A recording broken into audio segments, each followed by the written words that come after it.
The awakening. The signal arrived on a Tuesday. Dr. Elena Reyes stared at her monitor in the quiet darkness of the Arecibo Observatory, her coffee going cold beside her keyboard. The pattern was unmistakable: prime numbers, followed by mathematical constants, repeated in perfect sequence. After decades of scanning the stars, humanity had finally received its answer. "Get the director," she whispered to her assistant without taking her eyes off the screen.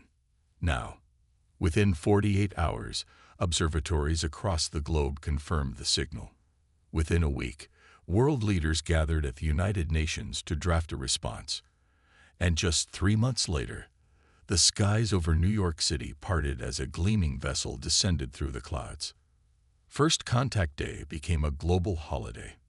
The visitors called themselves the Galactic Concordat, a coalition of 7 advanced species who had been observing Earth for centuries. They came bearing gifts: medical technologies that cured diseases, energy systems that could power cities without pollution, and the promise of joining a vast interstellar community. "Your species shows great potential," announced emissary Ziv Kor, the tall, silver-skinned representative of the Concordat. "We welcome humanity to take its first steps into the greater galaxy." Major Diana Chen of the newly formed United Earth Defense Force watched from the sidelines, her hand never far from her sidearm. 20 years of military service had taught her to look for what wasn't being said. "They're hiding something," she told Dr. Marcus Wright, the xenolinguist who had helped decode the alien language. "Nobody crosses 20 light years just to be neighborly." Marcus adjusted his glasses.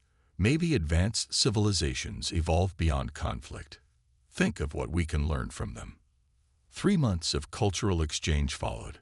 The aliens shared carefully selected technologies and invited a delegation of 12 humans, including both Marcus and Diana, to visit the Concordat's central world, a massive artificial habitat orbiting a binary star system. The journey took 2 weeks aboard the alien vessel. Diana spent most of it studying their hosts, noting how they sometimes spoke among themselves with translation devices suspiciously deactivated. Once, she caught 2 of them watching a human child's video message and making gestures that resembled laughter. "Something's wrong," she whispered to Marcus on the final night of their journey. "I've accessed their communication network. They keep referring to us as specimens and exhibits." Marcus frowned. "Are you certain?" "The translation could be." "I'm certain," Diana cut him off. "We're not being brought as equals. We're being brought as entertainment." The truth revealed itself the moment their ship docked at the massive space station known as the Concordat Hub.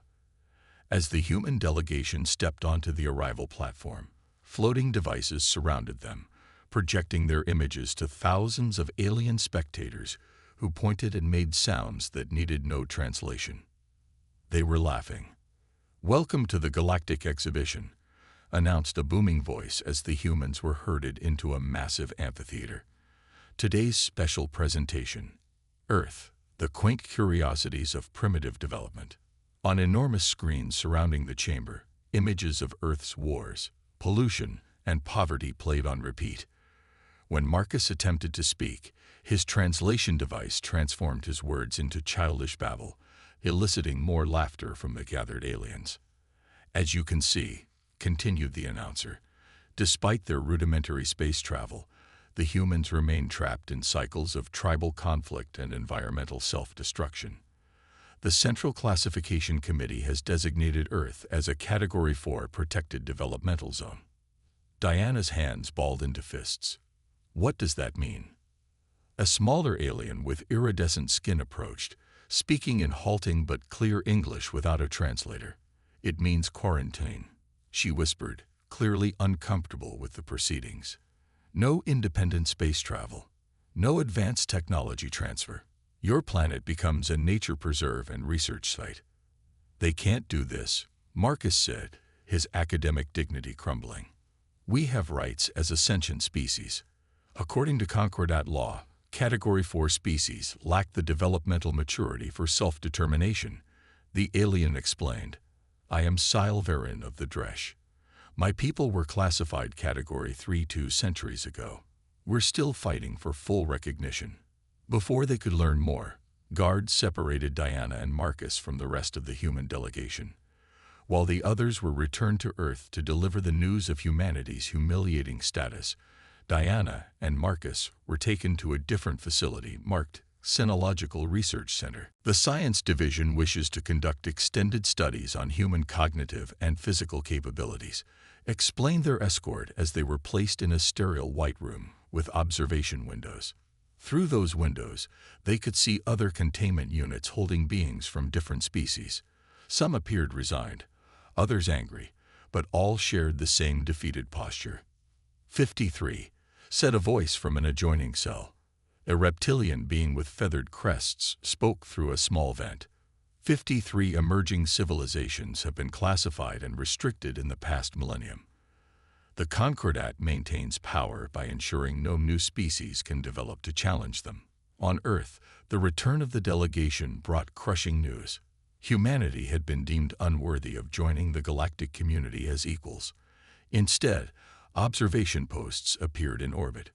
Tourist ships began landing in designated zones, filled with alien visitors who took pictures of humans going about their daily lives. When the Chinese military attempted to shoot down an observation satellite, the response was immediate. Energy shields deployed around all alien structures, effortlessly deflecting missiles. Fighter jets were disabled mid-flight and returned to Earth in floating containment fields that deposited the unharmed but humiliated pilots on the White House lawn. The message was clear. Resistance was not just futile, it was amusing to their galactic overseers. News channels showed aliens walking through cities, pointing at skyscrapers as if they were quaint villages. Some gave treats to children like tourists feeding pigeons. Others collected souvenirs, everyday items like smartphones or books that they took as exotic curiosities. General James Harrison watched the footage from the Pentagon's war room, his face a mask of controlled fury.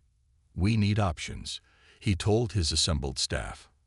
"I refuse to accept that humanity's destiny is to become the zoo exhibit. Conventional weapons are useless against their technology," said Admiral Lin of Naval Intelligence. "But there might be another approach." She slid a tablet across the table. On the screen was a security camera image showing an alien tourist dropping what appeared to be a damaged device into a trash can before boarding their shuttle. "They're careless," Admiral Lin continued. "They discard broken technology like litter, never considering we might study it. I've established Project Echo, a covert operation to collect, analyze, and reverse engineer anything they leave behind." Harrison nodded slowly. "Keep it completely off the grid. No digital records, nothing that could be detected by their observation posts." Meanwhile, in their cell on the Concordat hub, Diana and Marcus were planning. The reptilian being, who called himself Kexlora, had smuggled them a small communication device through the ventilation system. "Not all species agree with the Concordat's hierarchical structure," Kexlora explained. "There's a resistance network, the Equality Coalition. Species like mine who were classified but managed to steal or develop technology in secret. Diana's military training kicked in. We need to get back to Earth. Warn them. Help them prepare." "Impossible," said Kexlora. "The quarantine is absolute. No unauthorized ships can approach Earth without triggering defense systems." Marcus, who had been quiet for hours, suddenly looked up. "What if we don't need to go back? What if we can send information instead?" He pointed to the small communication device. "Could this be modified to transmit data packets that would bypass their detection systems?" Kexlero's scaled face formed what might have been a smile. "Clever human. The Equality Coalition has developed exactly such technology. But what would you send?" Diana's expression hardened with determination. "Everything. Their technology, their weaknesses, and most importantly, the truth about what they've done to other species. Earth needs to know they're not alone in this fight." As the aliens continued their tourist visits to Earth, taking pictures and laughing at primitive humans, They failed to notice that something fundamental had changed. Behind the facades of normalcy, in abandoned mines and underground facilities, humanity began its longest con, playing the role of the defeated species while secretly preparing for the day they would show the galaxy exactly what humans were capable of when underestimated. 5 years passed, then 10. On the surface, Earth remained a compliant, if somewhat dreary, tourist destination for bored aliens seeking exotic experiences. Below the surface, Project Echo had evolved into something much larger, a global conspiracy of defiance. In an abandoned salt mine beneath the Canadian Shield, Dr. Sophia Chen examined the strange device floating above her workbench. "Remarkable," she said. "Their power systems operate on principles we never considered. No wonder conventional physics couldn't explain how their ships moved." Beside her, General Harrison, now considerably grayer, nodded with satisfaction. "Can we replicate it?" Sophia smiled. "We already have. The prototype generator is powering this entire facility. And the best part, it's completely undetectable to their scanning technology."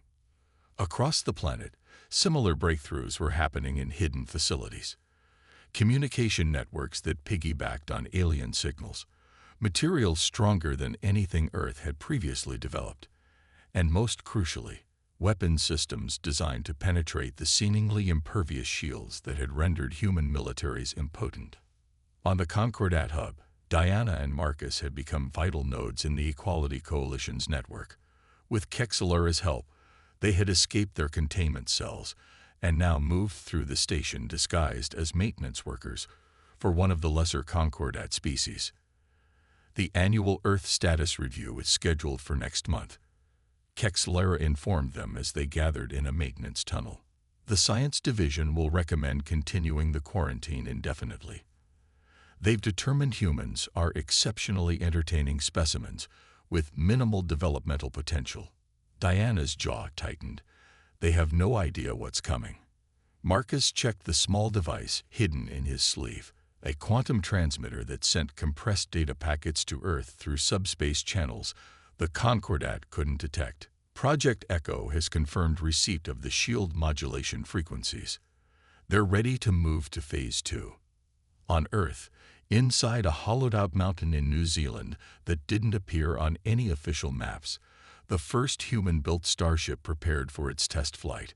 Constructed with reverse-engineered technology and powered by systems the aliens had carelessly discarded, the vessel, named Defiance, represented humanity's secret response to a decade of humiliation. Commander Layla Patel ran her hand along the ship's sleek hull. "They expect us to be grateful for their scraps," she said to her assembled crew. "They expect us to remain their pets and entertainment for centuries. Let's show them how wrong they are." As observation satellites passed overhead, completely unaware of what was happening below, humanity prepared to teach the galaxy a lesson about underestimating the species they had laughed at for so long. The Reckoning. 20 years after first contact, Earth remained officially classified as a Category 4 protected developmental zone. Alien tourists still wandered designated areas, taking pictures of humans as if on safari. Observation posts continued monitoring all official communications and transportation. But beneath this veneer of compliance, Earth had changed profoundly. In the caverns beneath the Atacama Desert, Admiral Chang reviewed the holographic display showing positions of humanity's hidden fleet. 27 vessels, from swift corvettes to the massive flagship Defiance, all constructed with reverse-engineered technology and shielded from Concordat detection. "Status of Operation Breaking Dawn," he asked his executive officer. "All ships report ready, sir. The Coalition allies have confirmed their positions. We await only the final signal from our operatives on the hub." Admiral Chung nodded. 20 years of preparation had led to this moment. Project Echo had evolved from simple reverse engineering into a comprehensive plan to shatter the Concordat's control not just over Earth, but over all suppressed species. "Send the go code," he ordered. "Execution phase begins now." Aboard the Concordat hub, Diana Chen, now in her 60s but still formidable, moved through the crowded observation deck where alien tourists watched real-time feeds from Earth. Behind her, Marcus Wright and Kexlera checked their disguises one last time. "The Equality Coalition is ready," Kexlera whispered. 17 species, all waiting for Earth's signal. Diana's eyes never left the massive screen showing Times Square, where aliens posed for pictures with humans who smiled with practiced emptiness. Transmitting final authorization now. Marcus activated the quantum communicator hidden in his sleeve. A single coded burst, undetectable to Concordat security systems, was all it took to unleash 2 decades of planning. On Earth, in classrooms designed for alien observers to witness primitive human education, teachers went through their carefully scripted lessons. When the last tourist shuttle departed, hidden panels slid open to reveal advanced learning centers, where children studied the very technologies the aliens thought beyond human comprehension. In New York, as a Concordat tour guide explained human transportation to a group of amused aliens, the subway beneath their feet secretly transported components for quantum communication arrays to assembly points throughout the city. And in orbit around Jupiter, hidden from Concordat sensors by advanced stealth fields, the human fleet prepared to move. Commander Layla Patel, now Fleet Admiral, addressed her crews via a secure channel. "For 20 years, we've played the part they assigned us. Docile, primitive, entertaining. Today, we show the galaxy who we really are." The fleet accelerated, not toward Earth as the Concordat might have expected from a rebellion, but outward, toward the 7 homeworlds of the Concordat species.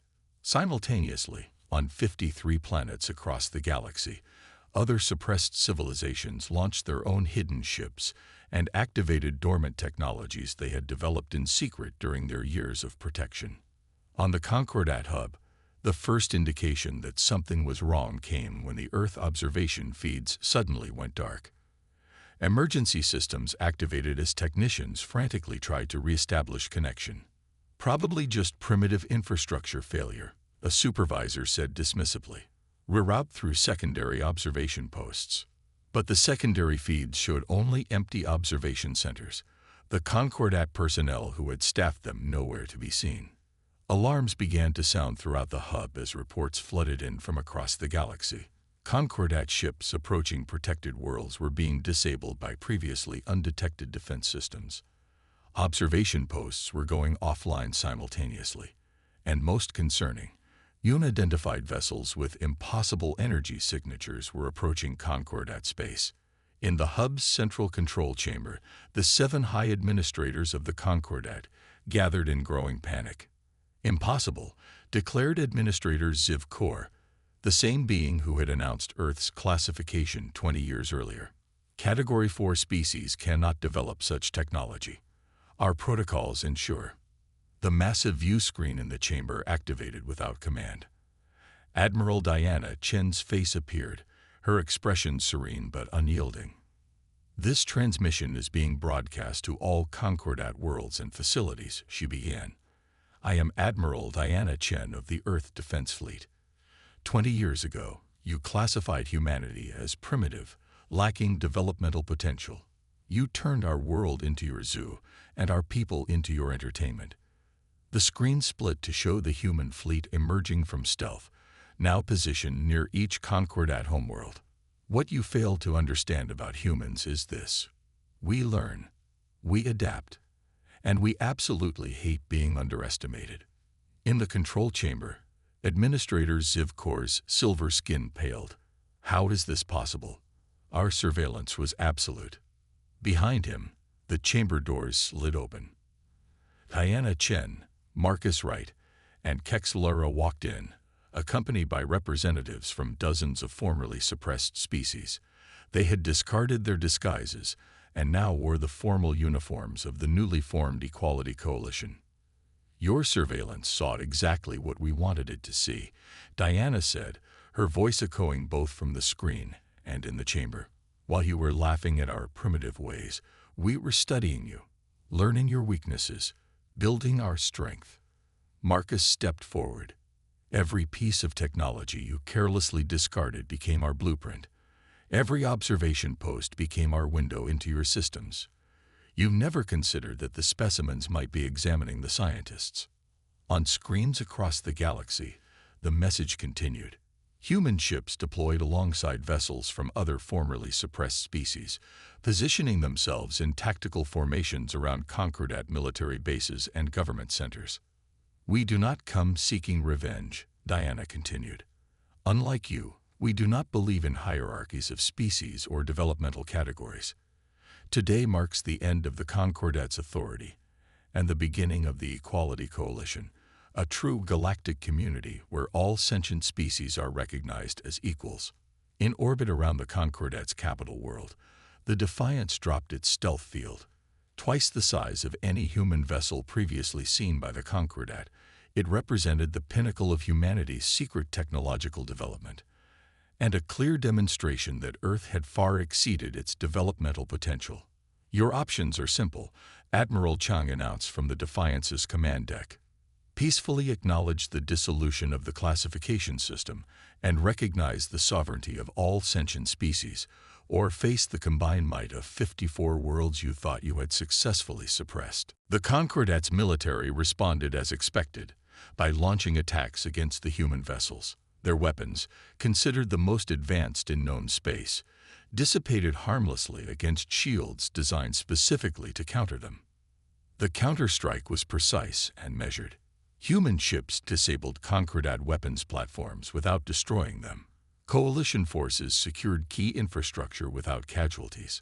Within 6 hours, the conflict was over before it had truly begun. In the central control chamber, Administrator Zivkor faced representatives from all the species his civilization had suppressed. You cannot expect us to simply surrender everything we've built, he protested. The Concordat has maintained galactic stability for millennia. Kexelara, now revealed as the Coalition's chief diplomat, replied calmly. You misunderstand. We're not destroying the galactic community. We're transforming it. All species, including yours, will have equal standing in the new coalition. Diana added, the only thing being dismantled is the classification system that kept innovative species from reaching their potential. Your people will retain their sovereignty and dignity, the very things you denied us. The transition was not simple, nor was it entirely peaceful. Some Concordat factions resisted violently. Others attempted to sabotage the emerging coalition, but the careful planning of 20 years had anticipated most contingencies. 6 months after Operation Breaking Dawn, representatives from 72 species, including all 7 former Concordat powers, gathered on the renamed Unity Hub to sign the Galactic Charter of Equal Rights. Marcus Wright, now serving as Earth's ambassador, stood before the assembly. Our history teaches us that progress comes not from suppression, but from cooperation. Not from hierarchy, but from recognizing the unique contributions each civilization can offer. As the ceremony concluded, Diana Chen stood on an observation deck, watching the stars. Admiral Chang joined her, leaning on a cane, an injury from one of the few violent confrontations during the transition. Was it worth it? He asked quietly. 20 years of playing the compliant primitive species, 20 years of hiding our true potential. Diana smiled. Ask the children born today on 54 worlds. They'll grow up in a galaxy where their intelligence isn't mocked, where their potential isn't artificially limited, where the stars are an invitation, not a barrier. She turned to face the newly installed memorial wall, displaying images of those who hadn't lived to see this day. They laughed at us, James. They thought our determination was primitive stubbornness. They thought our resourcefulness was simple animal cunning. They're not laughing anymore, Chang observed. No, Diana agreed. Now they're listening. And that's how it should have been from the beginning. On Earth, the observation posts have been repurposed as museums documenting humanity's longest and most elaborate deception. Tourist zones were reopened, not as human exhibits, but as cultural exchange centers where species from across the galaxy could meet as equals. And in classrooms no longer hidden behind false walls, children learned perhaps the most important lesson of the past 20 years. Never underestimate a species that has spent its entire evolutionary history overcoming limitations that seemed insurmountable. The stars had once laughed at humanity. Now, they listened with newfound respect.